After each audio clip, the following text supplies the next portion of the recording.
لیں. اعوذ باللہ من الشیطان الرجیم. بسم اللہ الرحمن الرحیم. ربی یسر ولا تعسر وتمم بالخیر. آمین یا رب العالمین. آج ہم عربی گرامر کا آغاز کر رہے ہیں.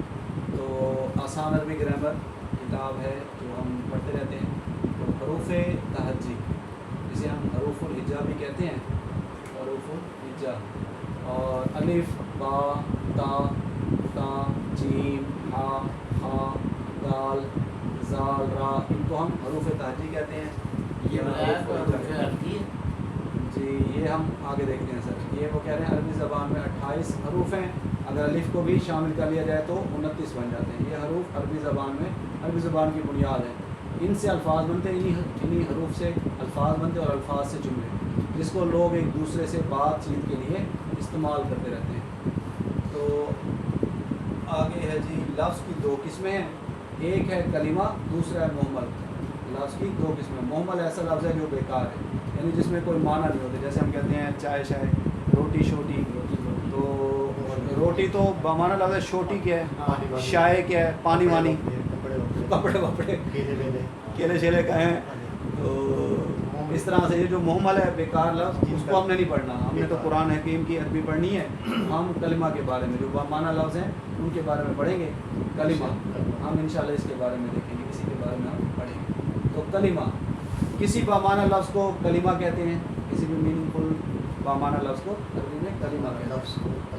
کلمہ کے اجزاء, پارٹس آف اسپیچ کیا ہیں انگلش میں؟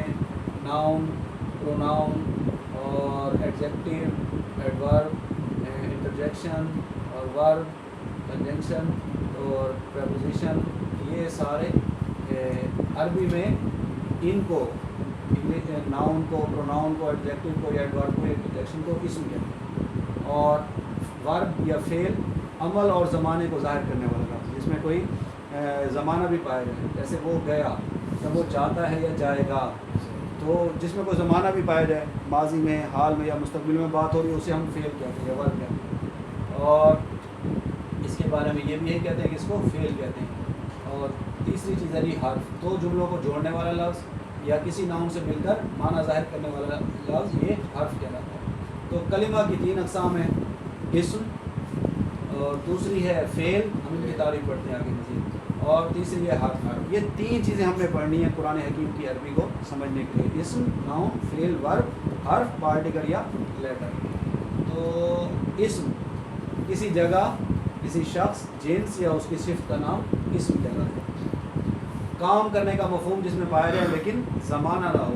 جیسے چلنا, کام کرنے کا مفہوم ہے چلنا, لیکن یہ نہیں کہا گیا کہ وہ چلتا ہے, کیوں چلنا, کیسے چلنا, وہ بس یہ چلنا ہے. کام کا مفہوم ہے زمانے سے پاک, تو یہ مصدر کہلاتے ہیں. جیسے سونا, جیسے کھانا, جیسے بھاگنا, دوڑنا, تو یہ سب اس طرح سے مصدر کہلاتے ہیں, اور مصدر اسم ہوتے ہیں.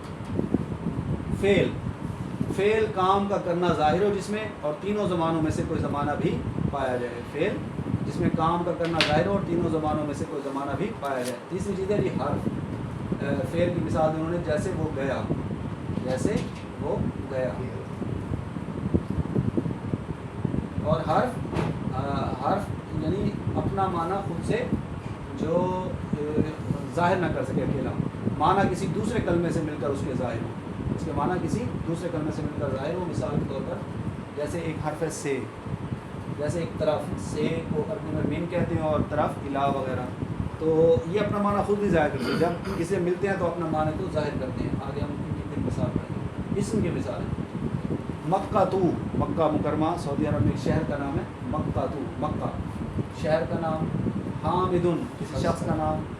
لبن دودھ جنس کا نام ہے, کسی چیز کا نام. فاسقن برا, بدکار, یہ ایک صفت ہے. اور قتل مار ڈالنا, قتل مار ڈالنا, یہ ایک اسم ہے, مصدر ہے. میں نے کہا تھا مصدر اسم ہوتے ہیں. تو ہوا وہ, یہ ایک ضمیر ہے. تو انشاءاللہ یہ ضمائر بھی ہم پڑھیں گے آگے. پھر ہے فعل کی مثال ہے.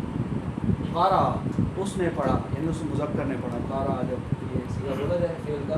فاتح, اسے ایک مذکر نے کھولا. یکتب, وہ ایک مذکر لکھتا ہے یا لکھے گا. یاکل, وہ ایک مذکر کھاتا ہے یا کھائے گا. بند کر دیتا ہوں. ٹھیک ہے یا کلو وہ ایک پہلے اس پہ اثر پڑا تو اسکرین اس کی یا کلو وہ ایک مذکر کھاتا ہے یا کھائے گا.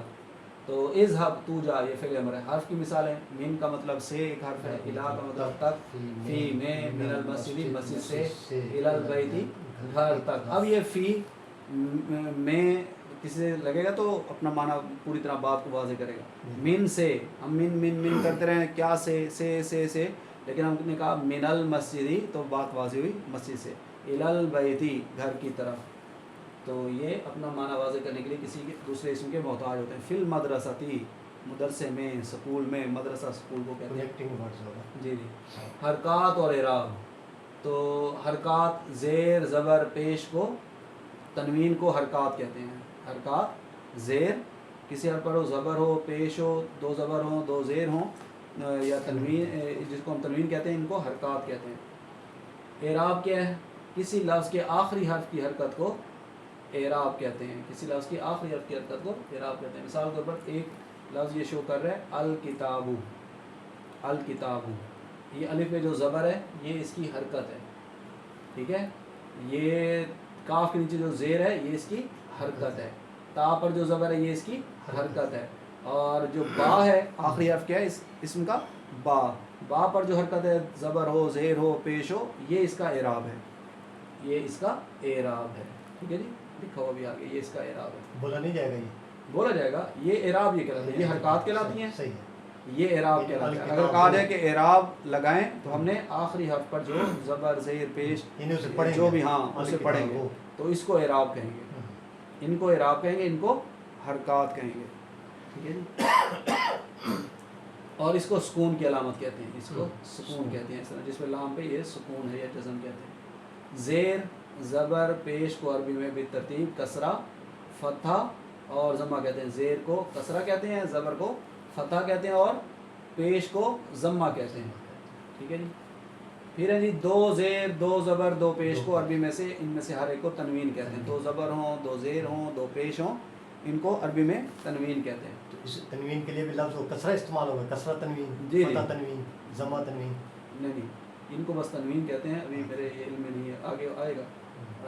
جس حرف پر تنوین ہو اسے منون کہتے ہیں. جس حرف پر جی جس حرف پر حرکت ہو اسے متحرک کہتے ہیں. اور جیسے مسجدوں میں میم اور جیم متحرک ہیں, دال منون ہے. الف اور حمزے کا فرق 28 ہے یا 29 ہے. ہم نے کہا تھا الف کی وجہ سے فرق پڑتا ہے. الف پر کوئی حرکت نہیں ہوتی, جبکہ الف پر اگر کوئی حرکت آ جائے تو وہ حمزہ کہلاتا ہے. جیسے کہ مثال کے طور پر یہ الف ہے, یہ الف ہے, ٹھیک ہے جی. اور یہ کیا ہے؟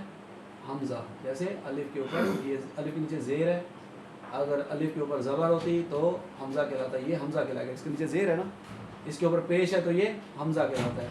تو ایک زبر والا بھی شو نہیں کر رہا. زیر والا بھی حمزہ کہلائے گا, جی, پیش والا بھی حمزہ کہلائے گا. جی, جس پر بھی جس بھی الف کے اوپر کوئی زبر ہوگی, چاہے زیر ہو, چاہے زبر ہو, چاہے پیش ہو, وہ حمزہ کہلاتا ہے. جس پر کوئی حرکت نہیں ہوتی وہ الف کہلاتا ہے.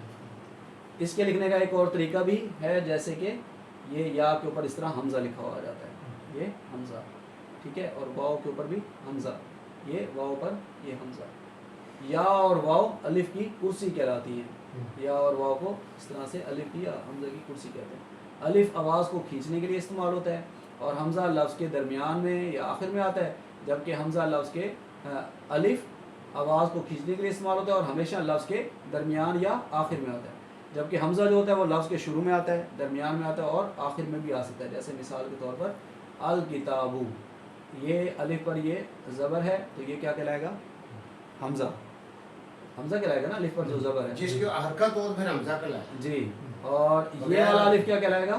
اس پر کوئی حرکت نہیں ہے, یہ الف کہلائے گا, کیونکہ اس پر نہ زبر ہے, نہ زیر ہے, نہ پیش ہے.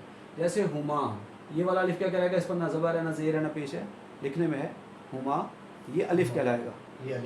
یہ والا الف پر زبر ہے تو یہ کیا کہلائے گا؟ حمزہ کہلائے گا. تو یہی وہ کہہ رہے ہیں کہ جس الف پر زبر زیر پیش ہوگی وہ حمزہ کہلائے گا, جس پر کوئی حرکت نہیں ہوگی وہ الف کہلائے گا. ہم یہ انشاءاللہ روزانہ دہراتے رہیں کہ یہ باتیں تو بار بار کو کھینچنے کے لیے استعمال ہوگا. جی. اور حمزہ جو ہے وہ الف کھینچنے کے لیے, ہاں الف آواز کو ایک کھینچنے کے لیے, ایک زبر کے برابر کھینچنے کے لیے استعمال ہوگا. جیسے مثال کے طور پر اب اسالوکا, یہ الف پر زبر ہے, کیا کہلائے گا؟ یہ